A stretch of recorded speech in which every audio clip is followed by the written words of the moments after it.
It's very difficult to put into words how you feel other than it's just a shock, total shock, and a surprise. Even though my dad was in his 80s, I was still really surprised.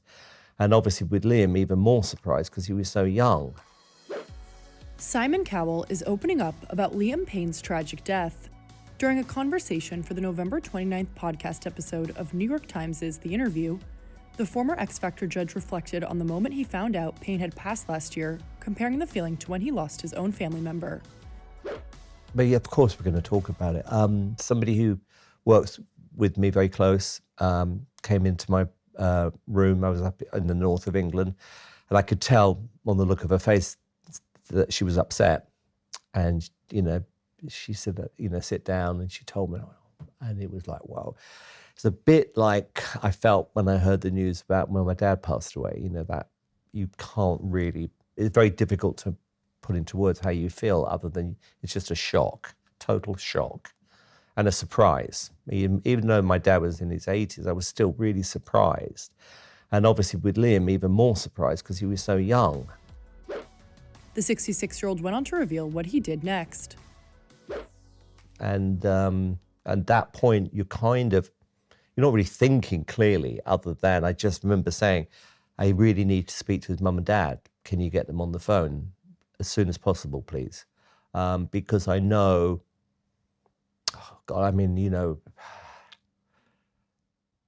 as a parent, what that must have, felt like. And I knew his mum and dad, and I wanted to reach out in that moment, just to say, how I felt. And, it was just awful.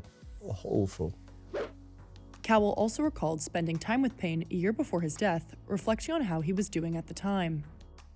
And I'd seen him like a year before in this room, and I remember seeing him walk into this room, and I looked at him and, God, you look amazing, Liam. You look great. What have you done? Well, I'm going to the gym and blah, blah, blah. We talked about his son and, how much it means to be a dad. And I was talking to him about, there's more to life than just music. You've got to a point in your life where you've got choice now, etc.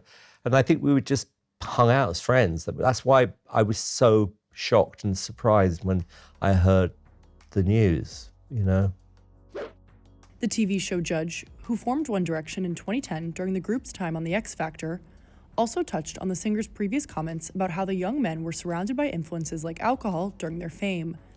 Payne had previously opened up about his struggle with addiction. When we were in the band, the best way to secure us, because of how big it got, was just lock us in our rooms. And of course, what's in the room? Minibar. Did you know about that at the time?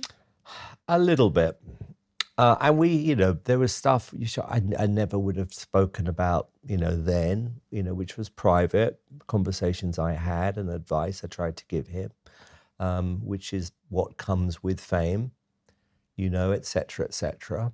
But, like we talked, when you're signing a lot of artists, and when you sign an artist, my role is essentially get them with the right production team, get the managers, and try and make them successful.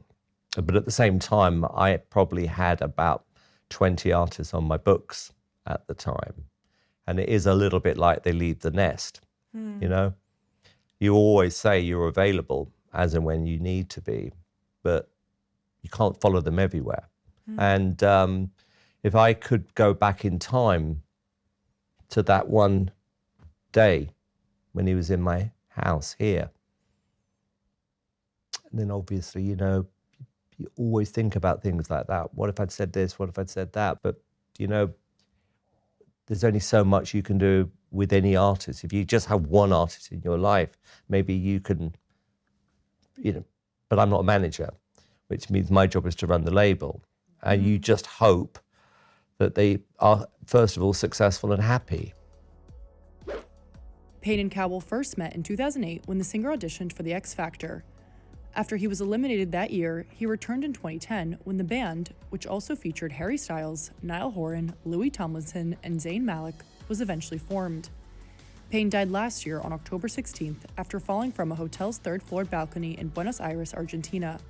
A translated autopsy report also noted that he had alcohol, cocaine, and prescription antidepressant in his body. The One Direction star was 31.